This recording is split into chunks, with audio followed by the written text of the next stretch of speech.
Começa agora mais um programa na livraria e hoje nós temos um convidado especial. Convidado vindo da Argentina. Nós vamos conversar com Agustín Martinelli, um companheiro do nosso querido paleontólogo William Nava. E na sequência, como sempre, nós vamos ouvir o nosso sommelier, falando das delícias do vinho, da nossa adega e das novidades desse mercado importante para a nossa cidade. E como sempre, 3 livros, um best-seller, um prata da casa e um do nosso sebo cultural. Não saia daí!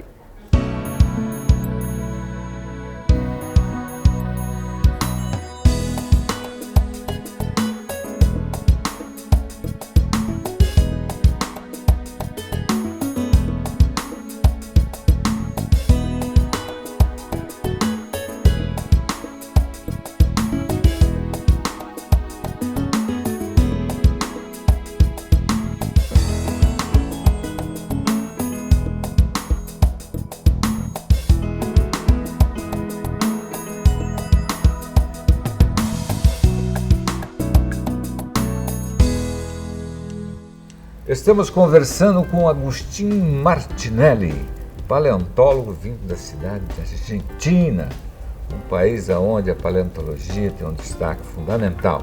Seja bem-vindo ao nosso programa Na Livraria, Agustín. Muito obrigado pelo convite, principalmente por William Nava, que me convidou, aqui a Marília e aqui ao programa de você. Agustín, nós percebemos que a paleontologia ela tem um significado importante para a pesquisa, para a cultura em si. Você nasceu na Argentina? Nasci na Argentina, nasci próximo a Buenos Aires, uma cidade pequena que se chama Merlo. E bom, mas há uns 5 anos que estou aqui morando no Brasil. Primeiro em Uberaba e agora estou em Porto Alegre, em Rio Grande do Sul. E como é que nasceu essa parceria? Como é que você conheceu o nosso grande William Nava? Olha, a gente se conhece há muitos anos. Acho que de início, há mais de 15 anos, a gente começou a trocar cartas. Mas não cartas por e-mail, cartas em papel, coisa que já não é comum, né? A gente trocou bibliografia, informação, e depois eu conheci ele pessoalmente há uns 10 anos, que eu vim para a região a visitar o museu. E aí começou uma parceria muito boa, porque essa parceria, além da parceria científica, inclui uma parceria da mensagem. Então é muito bom fazer o trabalho e além ter um amigo no campo, no campo da paleontologia. E na sua região, conta um pouco como que é essa busca pelos fósseis na sua região. É uma região rica de fósseis?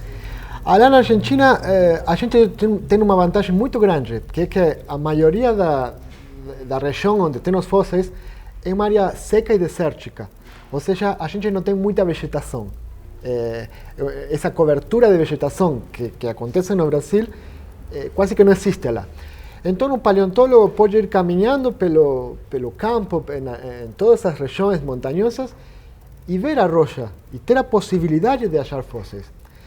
E assim é que a gente acha muitos fósseis. Aqui no Brasil, acontece que o clima mais úmido, mais quente, faz que a montanha, a região, fique com uma cobertura vegetal. Então você não consegue enxergar a rocha. Você tem que ir para uma estrada, nas margens das estradas onde a máquina cortou a rocha, e aí olhar e procurar fósseis. Então fica um pouco difícil, mas é muito rico paleontologicamente aqui no Brasil.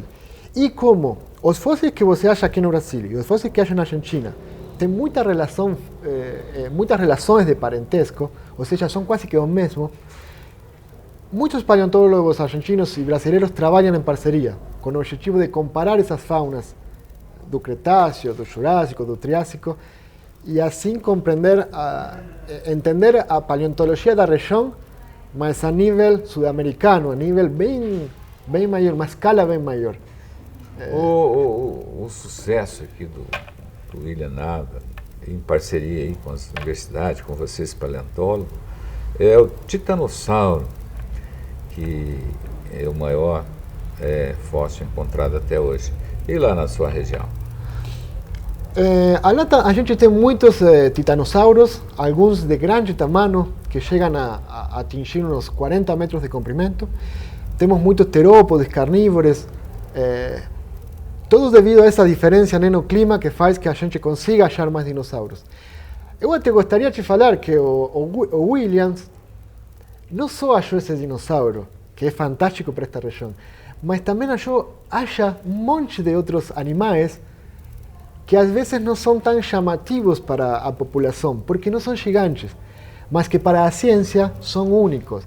Por exemplo, ele tem um olho tão bom para o campo, William, que ele acha peixes de muito pequeno tamanho, outros animais como anuros, lagartos, cocodilomorfos, que fazem todo um ecossistema dessa época. Então, além desse titanossauro gigante e muito importante para Marília e para toda a região de São Paulo, ele tem a capacidade de enxergar além e achar o animal que conviveu de lado, que vivia na mesma região, que para os paleontólogos é muito importante, muito importante, porque você enxerga toda uma foto da época, não só o titanossauro gigante. Então, nós como paleontólogos ficamos contentes de ter um parceiro dessa qualidade como para achar fósseis. O William, inclusive, ele se destaca aí nos famosos crocodilos, né, que ele faz questão de falar sobre, né, o dente de outros animais da época. É muito importante você dizer isso daí sobre o nosso William, então não seria só o gigante, mas também os menores. Porque às vezes a gente esquece que, além dos dinossauros e esses dinossauros gigantes, tinha inclusive dinossauros pequenos, de diferentes grupos, e tinha, como eu já te falei, o William tem achado até invertebrados, como moluscos, carófitas, partes inclusive restos vegetais. Então, acho que a fauna e a flora formam esse conjunto, além dos dinossauros. E eu sei que os dinossauros são importantes para a divulgação, mas eu particularmente acho que o acervo do museu daqui de Marília, além desses fantásticos dinossauros achados por William, tem essa fauna que é incrível. Essa diversidade. Porque você tem uma foto panorâmica bem maior. É como enxergar bem maior, desde o detalhe minúsculo até o gigante titanossauro. É uma visão de todas as vidas que viveram ali na época dos dinossauros. E vocês estão indo para a cidade de Adamantina. E eu conheço bem esse trajeto aí, em razão da minha atividade comercial. E eu percebo que nada mudou, né? Nós buscamos os nossos territórios, né? O nosso trabalho, através do nosso trabalho, a nossa alimentação. E os dinossauros da época também viviam na mesma região, só que eles buscavam que tipo de alimento? Olha, os dinossauros e a fauna em geral formavam parte de um ecossistema no qual você tinha animais herbívoros, animais carnívoros, animais omnívoros. Então, geralmente eles estavam próximos a córregos, a lagoas, onde você tem uma possibilidade de achar alimentos, né? E aqui na região de Marília e todo o oeste paulistano, teve um ecossistema propício, né, para que essa fauna habite a região e depois fique fossilizada, né? E assim o paleontólogo possa achar os fósseis. A gente, como você comentou, vai para o campo agora, para um sítio que achou o William, e bom, vamos tentar escavar uns ossos que ele achou e tomara que esses ossos deem bem mais informação da região e dos animais que moravam aí. O nosso museu você conhece bem, nós estamos ali no espaço limitado ainda, né? Apesar do esforço do William em busca de um outro local, mas a administração está aí tentando adequar e atender o William no seu pedido, porque está aumentando a visitação no nosso museu aqui da cidade. Apesar de estar bem localizado, que é no centro da cidade, ele é pequeno. E o seu lá, o da Argentina, como que é? Fala um pouco dos espaços. O Museu de Buenos Aires é um museu muito antigo, tem mais de 200 anos, e é um museu incrivelmente grande, tem uma diversidade além de fósseis, tem fauna da Argentina e de outras regiões do mundo, fauna e flora, inclusive, mas tem outros museus na Argentina, no interior, que também são muito grandes.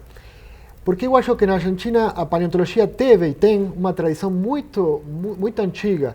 E nos últimos anos, por sorte, também o governo tem ajudado muito e tem feito um investimento muito grande na ciência.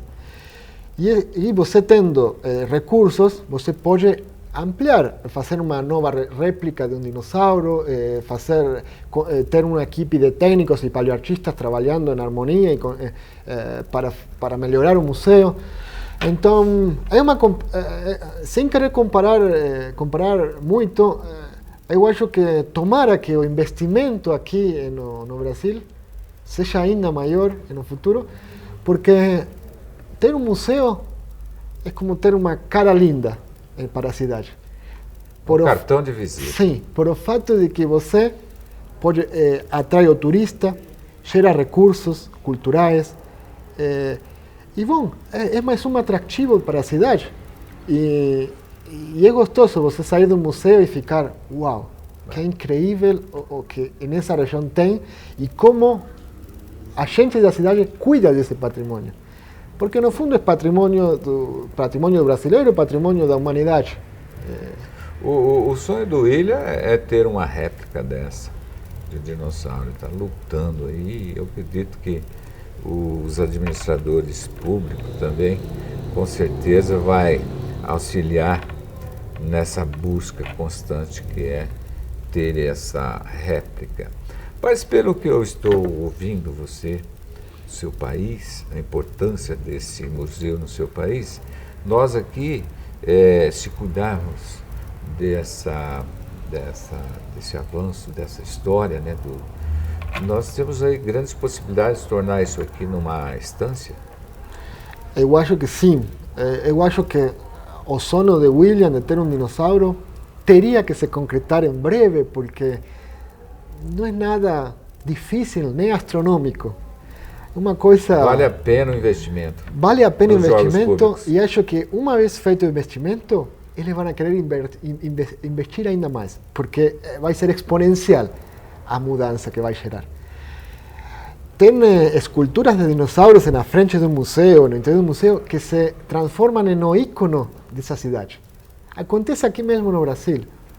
Por exemplo, no Uberaba, no Museu de Peirópolis, um museu muito antigo aqui da região do Triângulo Mineiro, os dinossauros, a paleontologia é um ícone da cidade. Gera turismo, gera restaurantes que se chamam Odino Restaurante, comidas especializadas com nomes de dinossauros. Gera um turismo incrível. Então, eu acho que o difícil é fazer o primeiro investimento. Depois vai sozinho. Depois vão querer gerar ainda mais investimentos. Eu acho que o nosso museu não tem isso ainda, mas o museu ele agrega, por exemplo, camisetas com dinossauros, principalmente infantil, né, juvenil, brindes, né? Quando numa visitação é importante a pessoa ter o que comprar, porque é uma lembrança que vai levar daquela cidade, um investimento pequeno, né? E vai agradar as crianças. Mas você também é escritor. E quantos livros você tem publicado? Bom, eu acho que o paleontólogo faz ciência, né? E essa ciência às vezes é muito difícil. A gente fala de termos anatômicos, dos processos dos ossos, das vértebras, dos dentes, e fica difícil.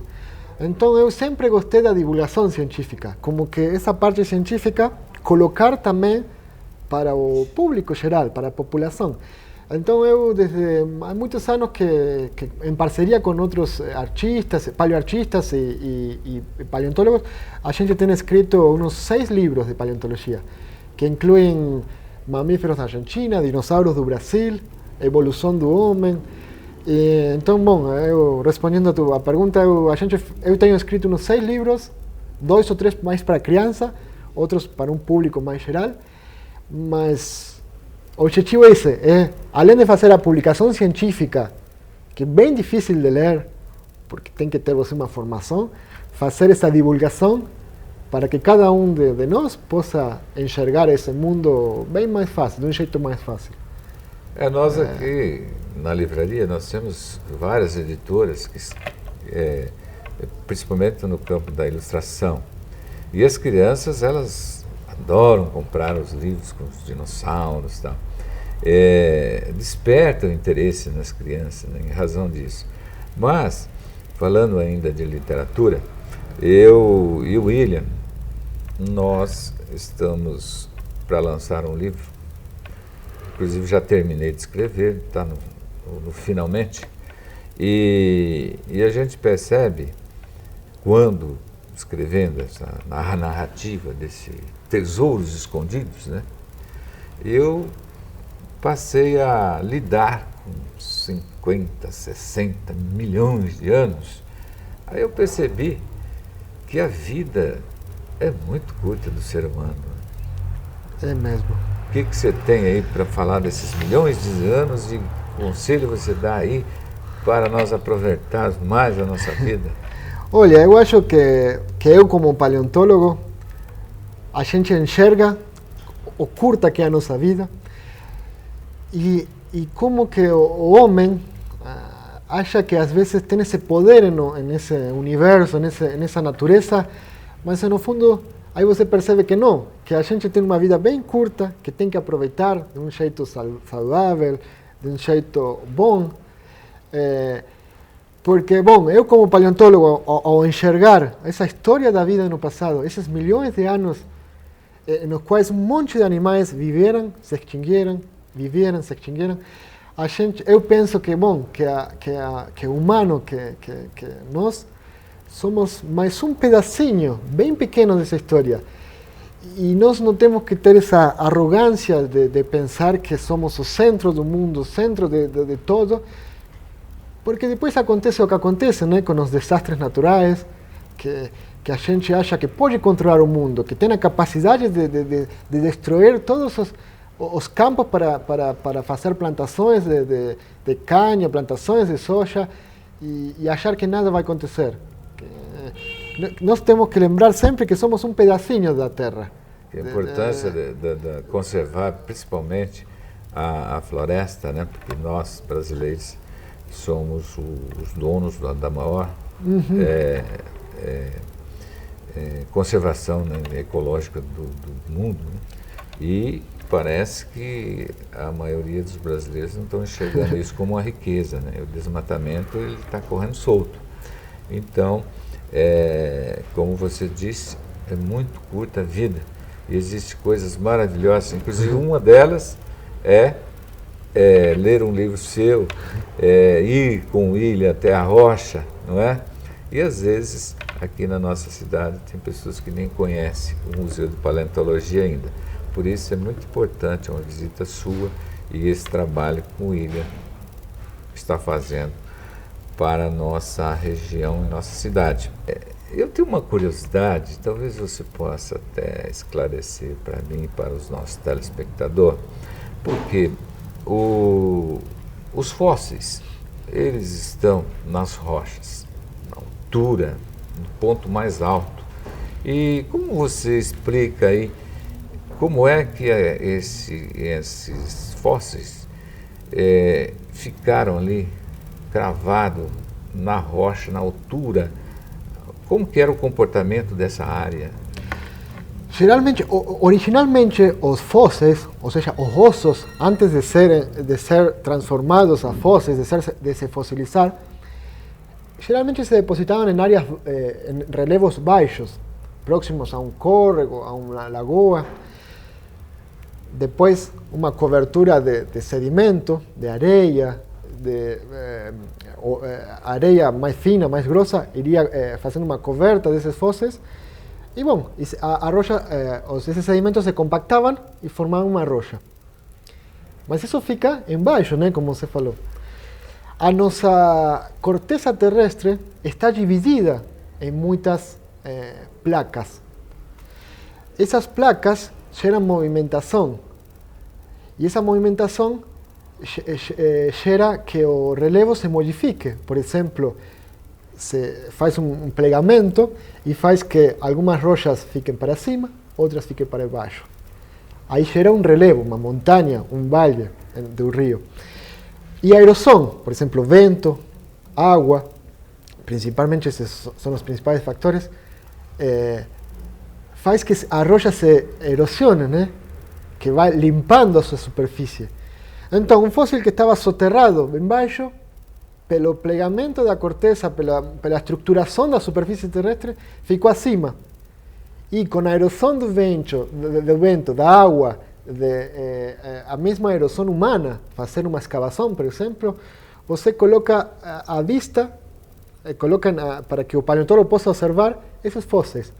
E aí é que, por exemplo, temos um caracol acima de uma montanha.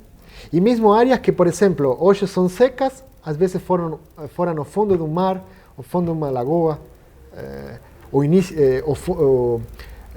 uma região bem mais úmida que atualmente. Então, essa dinâmica da superfície terrestre faz que os fósseis apareçam em diferentes regiões. É aí onde vem os 65 milhões de anos. Todo isso é um processo bem devagar. Bem devagar. Ou seja, a nossa vida curta nem percebe essas mudanças. Às vezes sim, você tem, por exemplo, como acontece em muitas regiões daqui, que cai parte de um morro, cai. Bom, é um processo geológico. A água faz que esse morro solte.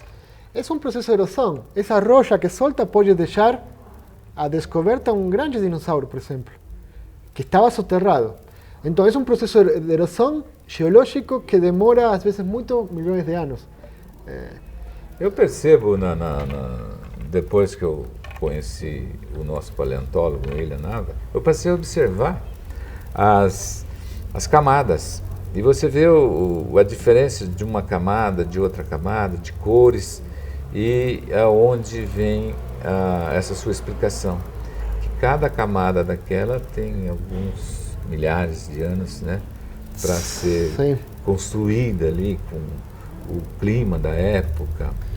E tem uma característica, cada camada, além de uma cor e uma estrutura, ela representa um ambiente às vezes diferente. Uma camada representa uma praia, outra camada representa um córrego, outra camada uma lagoa.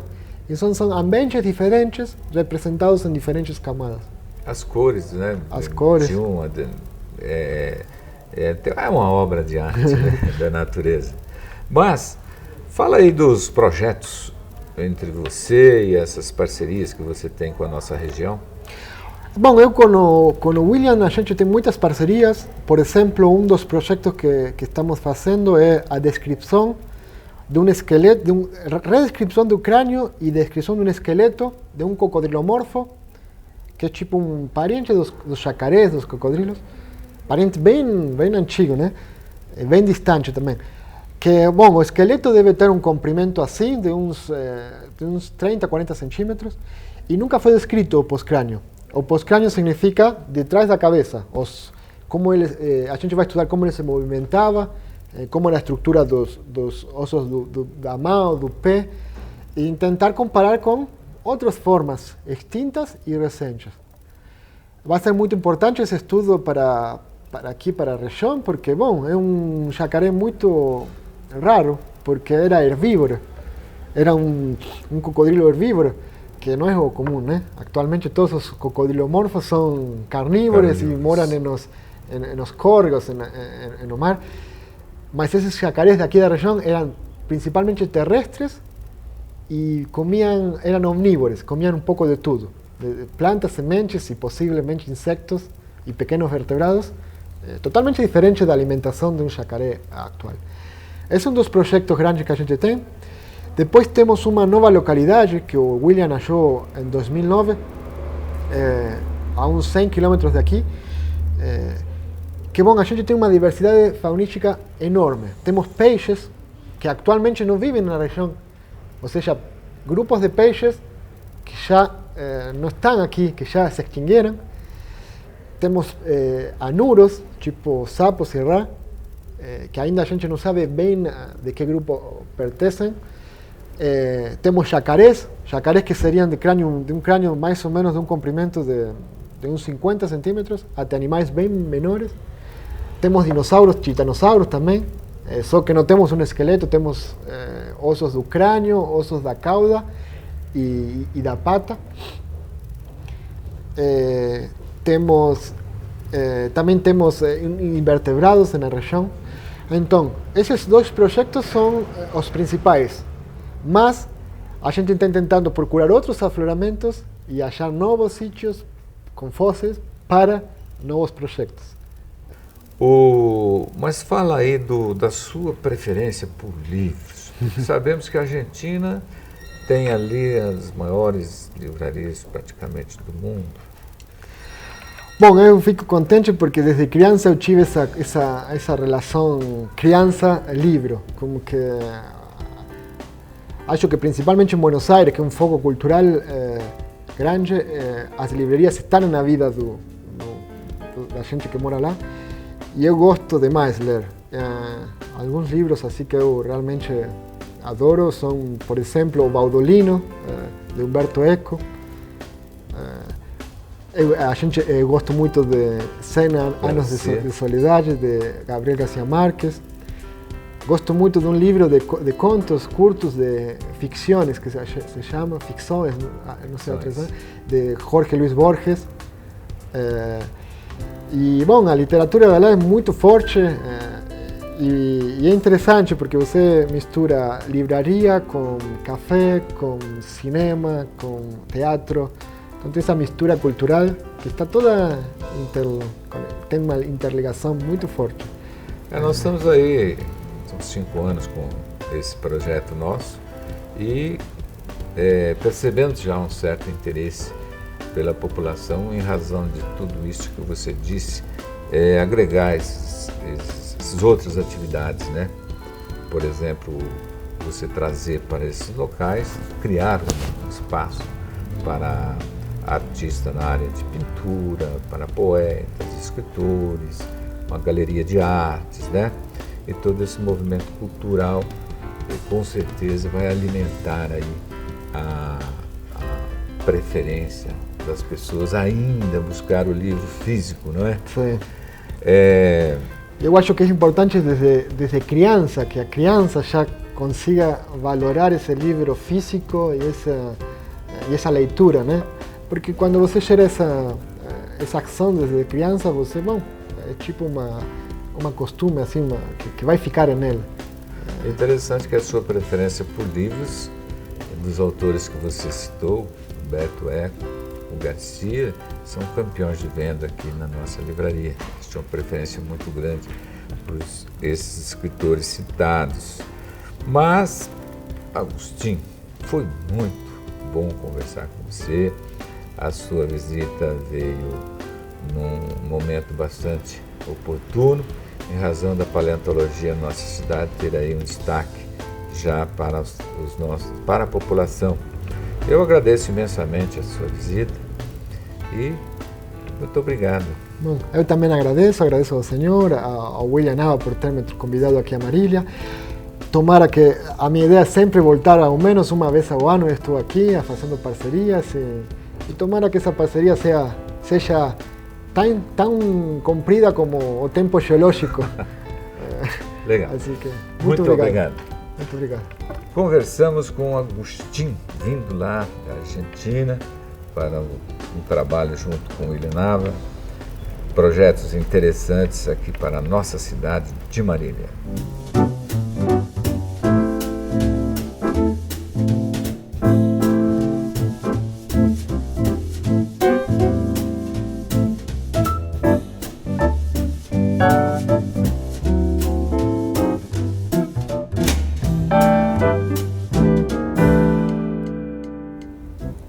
Olá, eu sou o sommelier Luiz Escouto e vim para falar mais um pouco sobre o universo do vinho.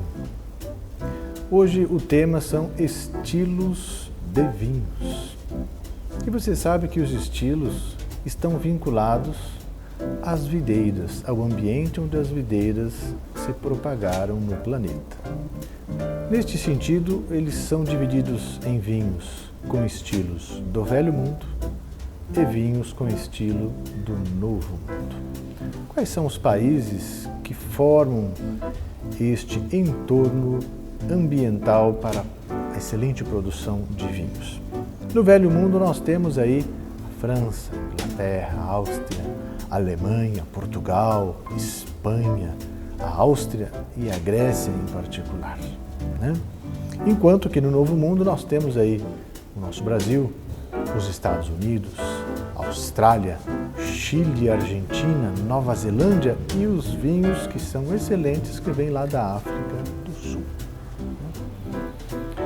Mas ainda existem outros elementos que podem nos fazer compreender este universo de estilos de vinhos. No caso dos vinhos do Velho Mundo, são vinhos com um teor alcoólico menor. Isso quer dizer que tem um corpo mais leve. Ele é um vinho que tem uma característica muito particular, ele é muito seco. Com esta secura gerada, inclusive, na boca, ele tem associado uma alta acidez. Os aromas são bem sutis, bem marcados. Você tem notas de terra, notas de ervas, notas minerais. São as mais comuns. Ele tem, este estilo de vinho, uma grande capacidade de envelhecer em garrafa, o que vai facilitar uma maior resistência à oxidação quando essa garrafa for aberta, né? Em suma, eu diria que estas são as principais características deste estilo de vinho, de vinhos do Velho Mundo. Ao passo que os vinhos gerados no Novo Mundo são vinhos com teores alcoólicos mais elevados. São vinhos que também, pela presença de tanino, têm um corpo mais elaborado. A gente chama de mais encorpado, né? E na degustação se diferencia porque ele não é tão seco, né? Ele apresenta uma baixa acidez, né? Os aromas são um pouco mais robustos, as frutas aparecem, os aromas de geleia ficam bem demarcados, né? E, ainda diferentemente dos vinhos de estilos do Velho Mundo, os vinhos de estilo do Novo Mundo são vinhos para se beber mais rapidamente. São vinhos para se bebê-los ainda jovens, enquanto os vinhos de estilo do Velho Mundo são vinhos para se tomar na idade inicial do tempo de guarda, pelo menos 5 anos. Eu diria que com algumas dessas informações o telespectador poderá aí se alegrar na aventura de encontrar no mercado vinhos com estilos diferentes para a sua degustação e deleite. Eu fico por aqui e até o próximo programa. Muito obrigado.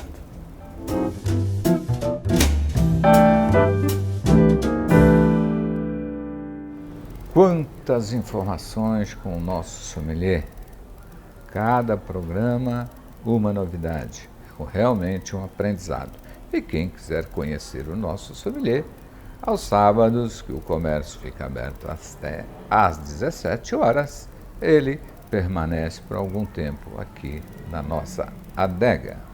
E o nosso convidado, o paleontólogo Agustín Martinelli, vindo da Argentina, é um estudante do nosso país, fazendo doutorado no Rio Grande do Sul, e nos presenteou com essa entrevista maravilhosa. Quantas informações importantes nesse mundo da paleontologia. E, como sempre, encerro o programa falando de 3 livros. E hoje eu começo com uma prata da casa. Eu estou falando de Ramon Barbosa Franco. Ele escreveu A Próxima Colombina. O lançamento foi aqui na nossa livraria. Foi um sucesso. Recebeu seus convidados, seus amigos jornalistas e realmente esse livro é um livro prata da casa que nós recomendamos com muito prazer. Ramon Franco. E agora nós temos aqui para os colecionadores. Nós temos um livro do nosso sebo cultural. Eu estou falando de Mestres da Pintura. Eu estou falando de Goiás. Um mestre da pintura, realmente. Para os colecionadores, venham garimpar do nosso sebo cultural. Goiás, mestre da pintura. E agora trata-se de uma preciosidade. Eu estou falando de um livro de Victor Hugo, Os Miseráveis, um livro para quem realmente gosta de ler. Pessoas que querem se manter informado. Eu estou falando desse clássico, Os Miseráveis, de Victor Hugo. Termina aqui mais um programa na livraria. Agradeço a sua audiência e chamo a atenção para o nosso site, livrariamilani.com.br. Voltamos na próxima semana com o programa Na Livraria, através da TV Campus Unesp. TV Campus e você, aqui na livraria.